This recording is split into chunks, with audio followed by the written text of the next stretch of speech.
tunasikia wenzetu wale wako broad based, wenzetu wa ODM wako na demand shares zao. Sijui kama mmesikia hiyo story.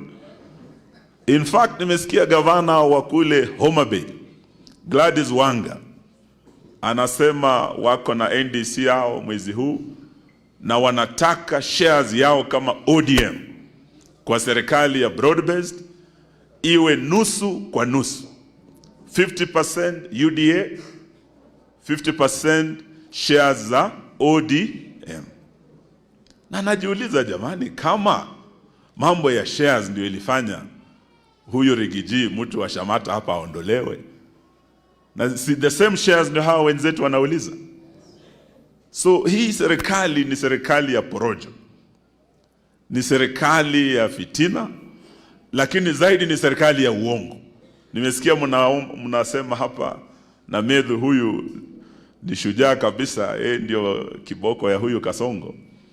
Ameweka sauti, si tumesikia akihesabu hii barabara kutoka sijui wapi hapa Mairo 10 mpaka Shamata.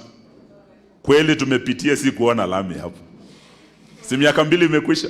Sasa imebaki mwaka moja, sidhani kama atafanya. Ile mambo ya soko aliahidi, nasikia ya Shamata hajafanya. Na sio hapa kwenu tu. Tumekuwa Kisii kwa Mheshimiwa Dr. Fred Matiang'i. Aliahidi dual carriageway kutoka Keroka kuingia Kisii town, hakuna.